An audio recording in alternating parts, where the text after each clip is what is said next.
ஒரு மனிதனை தமிழனை எந்த அளவிற்கு கோவப்படுத்த முடியுமோ அந்த அளவிற்கு திருப்பரங்குன்றத்தில் சம்பவங்கள் நடந்துக்கிட்டே இருக்கு. சாமி பெயரை வைத்து இங்கு நடக்கக்கூடிய அரசியல், அந்த அரசியலை வைத்து இந்த மக்களுடைய வாழ்வியலை புரட்டி போடக்கூடிய நிகழ்வு அப்படிங்கிறது தொடர்ச்சியாக சில சட்டவிரோதமாக சில கும்பல்கள் செஞ்சுக்கிட்டு இருக்காங்க. அது தடுத்து நிறுத்த வேண்டிய பொறுப்பு தமிழக அரசுக்கு இருக்கு. தமிழ்நாட்டினுடைய முதலமைச்சர் மு க ஸ்டாலின் அவர்கள் முதன்முறையாக முத்தாய்ப்பாக முதல் கருத்தை பதிவு செஞ்சிருக்காங்க. அதுக்கு பேர் தான் டேஷ் அப்படிங்கிற வார்த்தை. இந்த டேஷ் அப்படிங்கிற வார்த்தையை அவர் எந்த இடத்துல பயன்படுத்தியிருக்காரு, எதுக்காக பயன்படுத்தியிருக்காரு, என்ன அர்த்தம் அதுக்கு அப்படிங்கிறத தான் இந்த வீடியோக்குள்ள பார்க்க போறோம். இதை தாண்டி நயினார் நாகேந்திரன் அவர்கள் பேசியிருக்கக்கூடிய விஷயம், அண்ணாமலை அவர்கள் பேசியிருக்கக்கூடிய விஷயங்கள் ரொம்ப முக்கியத்துவம் வாய்ந்த கருத்துக்களா இந்த இடத்துல பார்க்கப்படுது. இன்றைய தினமும் முக்கியத்துவம் வாய்ந்த ஒரு நாள் தான். வாங்க பார்க்கலாம் உறவுகளே திருப்பரங்குன்றத்தை பற்றி. இது பிரசாத் சிக்னேச்சர். இன்னைக்கு காலையில் எந்திரிச்ச உடனே எனக்கு ஒரு கெட்ட பழக்கம் இருக்கு, பேப்பர் படிக்கிறது. அந்த பேப்பர்ல ரொம்ப முக்கியத்துவம் வாய்ந்த சில செய்திகளை தேடி தேடி படிப்பேன். பாசிட்டிவான செய்திகளை தாண்டி நெகட்டிவான நியூஸ் என்ன இருக்கு அப்படின்னு தேடி பிடிக்கிறதுல ஒரு பத்திரிகையாளனா நமக்கு ரொம்ப ரொம்ப ஆர்வம் இருக்கும். அந்த வகையில் தினமலர் பேப்பரை புரட்டி பார்த்தப்போ ஒரு செய்தி ஒன்று கண்ணில் பட்டுச்சு. நீதிமன்றத்தையும் நீதிபதிகளையும் விமர்சிக்க கூடாது அப்படின்னு சொல்றது சரிதான். ஆனால் ஒரு பேப்பர் கட் நியூஸ் எடுத்து ஒரு ஜேர்னலிஸ்ட் மக்களுக்கு அந்த செய்தியை விளக்கி சொல்றதுல எந்த விதமான தவறும் இல்லை அப்படின்னு எங்களுக்கு சொல்லிக் கொடுத்தவங்க சொல்லியிருக்காங்க.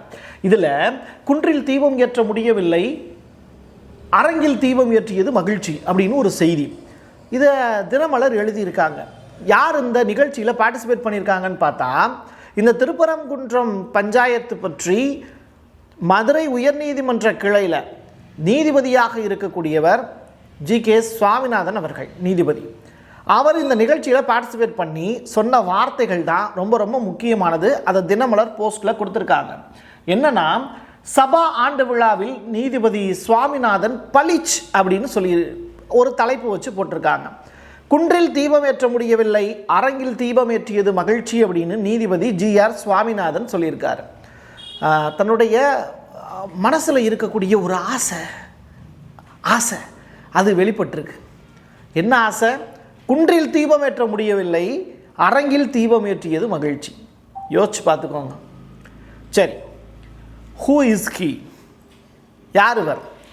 சுவாமிநாதன் அப்படிங்கிற நபர் யார்? சென்னையில் நடந்த சபா ஆண்டு விழாவில் நீதிபதி சர்ச்சையாக பேசி இருக்கிறாரா அப்படிங்கிறது தான் கொஸ்டின். கோர்ட்டுக்குள்ள அவர் பேசின விஷயத்தை தான் நம்ம கிரிட்டிசைஸ் பண்ணக்கூடாது. பட் மக்களுடைய மேடைகளில் அவர் பேசக்கூடிய விஷயத்தை நம்ம விவாதிக்கலாம். ரைட்டா? தனது விருப்பத்தை பொதுவெளியில் அவர் வெளிப்படுத்துவது சரியா தவறா? நீங்களே மக்களாகி நீங்களே யோசிச்சு பாருங்க. குன்றில் தீபமேற்ற முடியவில்லை அப்படின்னு அவர் சொன்ன அந்த வார்த்தைக்கு பின்னாடி அவருடைய மனசில் ஒரு ஆசை இருக்குது. குன்றில் தீபம் ஏற்ற வேண்டும், இரண்டாவது தீபம். அது நான் சொல்லி அங்கே நடந்தது அப்படின்னா மகிழ்ச்சி, நடக்கலை அப்படின்னா அவர் மனசுக்குள்ளே ஒரு ஆசை இருந்திருக்கு, அது நிறைவேறலை. நீதிபதிக்கு ஆசை இருக்கலாம், ஆனால் அவர் நீதிபதியாக உட்கார்ந்துருக்கும் போது இரண்டு தரப்பில் நடக்கக்கூடிய விஷயங்களை வாதம் பிரதிவாதத்தை முன்வைத்து இங்கே தீர்ப்பு வழங்கணும். இவர் அப்படித்தான் வழங்கியிருக்காரா அப்படிங்கிற கொஸ்டினாக மக்கள்கிட்டயே விட்டுறேன். நீங்களே பதிலை தேடி கண்டுபிடிச்சிக்கோங்க. Who is he? இந்த வார்த்தை ரொம்ப முக்கியத்துவமான வார்த்தை. இவர் யாருன்னு நான் ஏன் கண்டுபிடிக்கணும்? நீங்களே கண்டுபிடிங்க, அது என்னுடைய வேலை இல்லை. சரியா? இவரை பார்த்துக்கோங்க, இவர் யாருன்னு நீங்கள் கண்டுபிடிங்க. அவர் ஜட்ஜுன்னு நினச்சிங்கன்னா ஜட்ஜாக நினச்சிக்கோங்க. சரிங்களா? ஏன்னா கோர்ட் போட்டிருக்கு, அவங்களும் கோர்ட் போட்டிருக்காங்க. ஓகே. ஸோ அவர் எனக்கு தெரிஞ்ச அளவில் அவர் மதுரை உயர்நீதிமன்றத்தினுடைய நீதிபதியாக இப்போ பணியாற்றிக்கிட்டு இருக்கார். இப்போது அடுத்து ஒரு முக்கியமான ஒரு டாக்குமெண்ட் ஒன்று கிடச்சிது. இது இந்த இந்துத்துவ கும்பலுக்கு ஆதரவான ஒரு டாக்குமெண்ட். எப்படின்னா, வட்டாட்சியர் அலுவலகத்தில் மதுரை தெற்கு, அப்போ மதுரை தெற்காக இருந்தது, பிரிக்கப்படலை. இப்போ தான் பார்த்திங்கன்னா தாலுக்கா மாற்றப்பட்டிருக்கு. ஸோ 1/12/2005 ஒரு டாக்குமெண்டேஷன் ஃபைல் ஆகுது. எங்கே அப்படின்னா வட்டாட்சியர் அலுவலகத்தில். அப்போ எழுதி கொடுத்துருக்காங்க, சட்ட ஒழுங்கு ரிலேட்டடான விஷயங்களை மையப்படுத்தி சில விஷயங்களை தர்கா நிர்வாகம் சைடில் எழுதி கொடுத்துருக்காங்க. 2005 வட்டாட்சியர் அலுவலகத்தில் எங்களுக்கு இங்கே எத்தனை தீபம் ஏற்றினாலும் எங்களுக்கு அதை பற்றி கவலை இல்லை, எந்த இடத்துலனாலும் ஏற்றிக்கோங்க அப்படின்னு சொல்லிட்டாங்க. சிக்கந்தர் தர்கா நிர்வாகிகள் இந்த பஞ்சாயத்தில் இன்ன வரைக்கும் தலையிடவே இல்லை. அவங்க இது ரிலேட்டடாக எந்த விதமான எதிர்ப்புமே அவங்க தெரிவிக்கலை. இது ரொம்ப தெளிவாக நீங்கள் புரிஞ்சுக்கணும். பட் இங்கே பிரச்சனை யாருக்கு அப்படின்னா, சட்டம் ஒழுங்கு நிலைநாட்டுறதுல தமிழக அரசுக்கும் இந்த குழப்பத்தை ஏற்படுத்தி எப்படியாவது ஒரு புதியதொரு ஆட்சி மாற்றத்தை தமிழ்நாட்டில் ஏற்படுத்திடணும் அப்படின்னு நினைக்கக்கூடிய பாஜகவுக்கும் இந்து முன்னணிக்கு இடையில நடக்கக்கூடிய அரசியல் தான் இங்கே பஞ்சாயத்தாக மாறி நிற்கிதுங்கிறது தான் இதன் மூலிமா புரியுது. ஸோ நீங்கள் 1923 நடக்கக்கூடிய பிரச்சனைகளை நீங்கள் தொடர்ச்சியாக வாட்ச் பண்ணி பார்த்தீங்க அப்படின்னா இதற்கான காரணம் என்ன அப்படிங்கிறது உங்களுக்கு புரியும். ரைட்டா?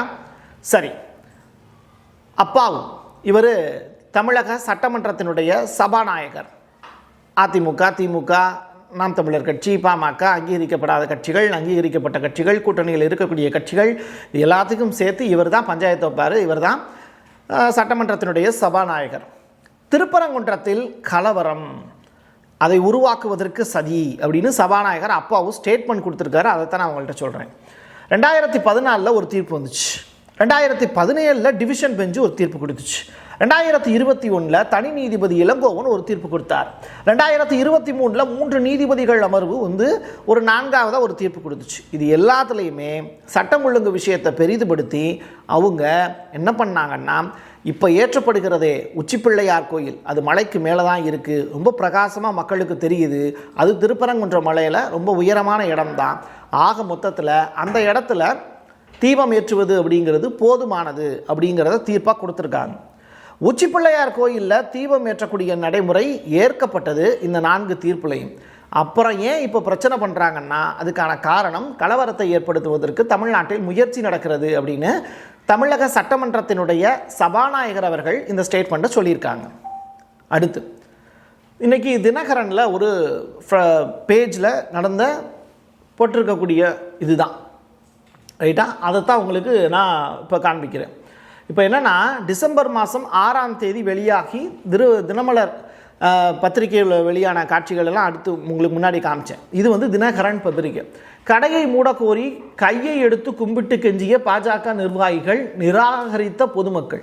கடையை மூட சொல்லி பாஜக நிர்வாகிகள்லாம் இந்த மக்களை வந்து கேட்டிருக்காங்க. அதுக்கு அந்த வியாபாரிகள் எல்லாமே, மதுரை மக்கள் யாருமே வந்து நாங்கள் கடையெல்லாம் மூட மாட்டோம் அப்படின்னு சொல்லியிருக்கிறதா இவங்க ரிப்போர்ட் ஃபைல் பண்ணியிருக்காங்க. ஒரு பேப்பர் வந்து செய்தி போட்டிருக்கு. அரசியல் செய்யக்கூடிய ஆசையில் மண் விழுந்ததால் அப்செட் அப்படின்னு தினகரன் ஒரு கட்டுரை. ஏன்னா தினமலர் சைடில் நம்ம ஒரு விஷயத்தை பார்த்தோம். அப்போ தினகரன் பக்கமும் அவங்க என்ன சொல்லியிருக்காங்கங்கிறத மக்களுக்கு சொல்ல வேண்டியது ஜேர்னலிஸ்டாக நமக்கு பொறுப்பு இருக்குது. ரைட்டு. அதுக்கு முன்னாடி இது தவிர மற்ற நாட்கள்லாம் வந்து அங்கே விளக்கேற்றுறதுக்கு அனுமதி கிடையாது அப்படிங்கிற மாதிரி இந்த பிச்சை குருக்கள் மாதிரியான நபர்கள், அதாவது இந்த சைவ ஆகமம் படித்தவங்கள்லாம் அவங்க ஒரு ரிப்போர்ட் கொடுத்துருக்காங்க. அதையும் தினகரனில் வந்து நியூஸாக போட்டிருக்காங்க. அடுத்து பாஜகவினருடைய செயலால் வியாபாரம் பாதிக்கிறது அப்படின்னு மதுரை வியாபாரிகள் தகவல் பதிவு செஞ்சுருக்காங்க. இது தொடர்பான பேட்டிகளையும் தினகரன் வந்து கேப்சர் பண்ணி அவங்க யார் யாரெல்லாம் பேசியிருக்காங்க அப்படிங்கிறதையும் கட்டுரையாகவே எழுதியிருக்காங்க. அதில் திருப்பரங்குன்ற பகுதியைச் சேர்ந்த அபு தாகிர் அப்படிங்கிறவர், அதுக்கப்புறம் சங்கத்தலைவர், திருப்பரங்குன்றம் வியாபாரிகள் சங்க தலைவர் வேலுச்சாமி அப்படிங்கிறவங்க பேசி இருக்கக்கூடிய விஷயம், திருப்பரங்குன்றம் கோயில் முன்னாடி பூ வியாபாரம் செய்யக்கூடிய பெரிய நாயகி அப்படிங்கிற அம்மா, இவங்க எல்லாமே சொல்லியிருக்கக்கூடிய விஷயம், திருப்பரங்குன்றத்தில் சாமி கும்பிட்றவங்க வந்து கும்பிட்டுட்டு தான் இருக்காங்க, பட் இங்கே எங்களுடைய வியாபாரத்தை கெடுக்கக்கூடிய வகையில் இங்கே கலவரம் செய்தது பாஜக தான் அப்படின்னு சொல்லிட்டு இவ்வளோ ஒரு அபாண்டமான ஒரு பழியை தூக்கி ஒரு கட்சி மேலே அவங்க போட்டிருக்காங்களே, இது என்ன பண்ணுறதுன்னு எனக்கே ஒன்றும் புரியல. சரி, துணை முதல்வர் என்ன சொல்லியிருக்காருன்னு பார்ப்போம். மதுரையில் பொதுமக்களுடைய கருத்து என்ன அப்படின்னு கேட்கணும்னு சொல்லியிருக்காரு. இது ஒரு நியாயமான விஷயம், லாஜிக் இருக்குது. நீங்கள் இந்த புதிய கல்விக் கொள்கை அப்படின்னு சொல்லிட்டு ஒன்று வந்தது. அந்த புதிய கல்விக் கொள்கை தொடர்பாக அது ஒரு டிராஃப்டாக இருக்கும், சரியா? வரைவு அறிக்கைன்னு சொல்லுவாங்க. அந்த வரைவு அறிக்கை கவர்மெண்ட்டே ஒரு பாலிசி கொண்டு வந்தால் கூட அதை என்ன பண்ணுவாங்க, மக்கள்கிட்ட விடுவாங்க, மக்கள்கிட்ட வெப்சைட்டில் கொடுப்பாங்க. மக்கள் என்ன பண்ணுவாங்க, அது தொடர்பான கருத்துக்களை பதிவு செய்வாங்க. என்னுடைய கருத்து என்ன அப்படின்னு சொல்கிறதுக்கு எனக்கு உரிமை இருக்குது, ஏன்னா எனக்காக தானே அது கொண்டு வர்றாங்க. இப்போ என் பிள்ளை படிக்கிறதுக்கு அவங்க ஒரு சட்டம் கொண்டு வர்றாங்கன்னா என்னுடைய அனுமதியை அவங்க கேட்குறாங்க. இது ஜனநாயகம். அப்போது இது நாள் வரைக்கும் ஒரு கல்விக் கொள்கை கொண்டு வரணும் அப்படின்னா கூட, அதில் மாற்றம் செய்யணும்னா கூட டிராஃப்ட் அடிப்படையில் வெளியில் விட்டு அதில் மக்களுடைய கருத்துக்களை கேட்குறாங்க. இதுதான் தமிழ்நாட்டிலையும் இந்தியா அளவுலையும் நடக்கக்கூடிய விஷயம்.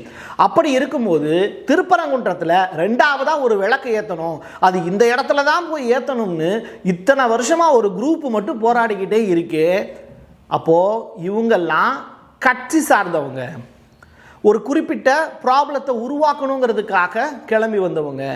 இவங்களுக்கு மக்களுக்கு சம்மந்தமே கிடையாதுன்னு அடிச்சார் பாருங்க துணை முதல்வர். இவர் பேர் என்ன, உதயநிதி ஸ்டாலின் அவர்கள் போட்டு கொடுத்தார். இதைத்தான் அவர் என்ன சொல்கிறாருன்னா, மக்களின் விருப்பம் அப்படிங்கிறது உச்சிப்பிள்ளையார் கோயிலில் ஏற்றுனா போதுமானதுன்னு மதுரை மக்கள் எல்லாரும் நினைக்கிறாங்க. ஏன்னா அதான் 100 வருஷமாக அவங்க பார்த்துக்கிட்டு இருக்காங்க, கிட்டத்தட்ட 4 தலைமுறை பார்த்துக்கிட்டு இருக்காங்க. அப்படி இருக்கக்கூடிய விஷயத்தை எதுக்காக மாற்றுறீங்க அப்படிங்கிற கொஸ்டினை மதுரை மக்களே கேட்டுக்கிட்டு இருக்காங்க. ரெண்டாவது, அங்கே இருக்கிறது வந்து ஒரு தர்கா பக்கத்தில் இருக்குது. அந்த இடத்துல தேவையில்லாமல் நம்ம போய் வந்து விளக்கேற்றுறது அப்படிங்கிறது வந்து பிரச்சனையை உண்டாக்கணும்னு மதுரை மக்களுக்கே புரியுது. ஏன்னா அங்கே வந்து ஒரு ரம்ஜான் பண்டிகை அப்படின்னா பிரியாணி கொடுக்கறது, இங்கே தீபாவளினா வந்து அவங்க பலகாரம் கொடுக்கறது, இப்படி அண்ணன் தம்பியாக பழகிட்டு இருக்காங்க. தன்னுடைய சொந்த இடத்தையே வந்து பார்த்திங்கன்னா இன்னொருத்தவங்களுக்கும், தன்னுடைய வீடுகளில் வந்து இந்துவாக இருக்காங்கன்னா இஸ்லாமியர்கள் வந்து குடிபுகிறதுக்கான வாய்ப்பு, இல்லை இஸ்லாமியர்கள் வீடு வச்சுருந்தாங்கன்னா அதில் இந்துக்கள் குடிபுகுவதற்கான வாய்ப்பு, வாடகைக்கு வர்றதுக்கான வாய்ப்பு, இப்படி ஏகப்பட்ட விஷயங்களில் அண்ணன் தம்பியாக பழகிட்டு இருக்கோம் மதுரை மக்கள். அப்படி இருக்கும்போது அந்த இடத்துல ஒரு தர்கா இருக்குது, அதுக்கு பக்கத்தில் போய் எதுக்கு விளக்கு ஏற்றிக்கிட்டு, நாங்கள் உச்சி பிள்ளையார் கோயிலில் நாங்கள் ஏற்றிக்கிறோம். மதுரை மக்கள் என்ன பண்ணுறாங்க, அவங்களுடைய மனதளவில் அவங்க ஒரு விஷயத்தை முடிவு செய்கிறாங்க. அப்போது இந்த இடத்துல துணை முதல்வர் என்ன சொல்கிறாரு, மக்களின் விருப்பத்திற்கு விரோதமாக கலவரத்தை தூண்ட சில பேர் முயற்சிக்கிறாங்க அப்படின்னு துணை முதல்வர் சொல்கிறாரு. யாரை சொல்கிறாரு, இந்து முன்னணி, பாஜக, ஆர்எஸ்எஸ் இவங்கள சொல்கிறாரு. Right, okay. சீமான், தமிழ்நாட்டினுடைய நாம் தமிழர் கட்சி, அவர் பேசுகிறாரு பாருங்க, அப்பா முருகனே அப்படியே அப்படின்னு கோவப்பட்டு நிற்கிற மாதிரியான காட்சிகளை பதிவு செஞ்சுருக்காங்க. அப்படி என்ன இவர் பேசியிருக்காரு அப்படின்னு கேட்டால், உணர்ச்சி பொங்க பேசக்கூடியவர் தான் எப்பயுமே சீமான். ஆனால் இந்த விஷயத்தில் மக்கள்கிட்ட சரியான இன்ஃபர்மேஷனை கொண்டு போய் சேர்க்கணுங்கிறதுல அவர் ரொம்ப தெளிவாக இருந்ததாக தான் பார்க்க முடியுது.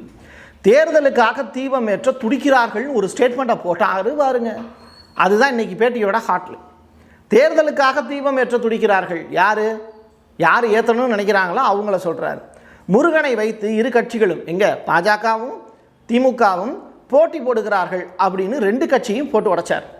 மக்கள் தெளிவாக இருக்காங்க.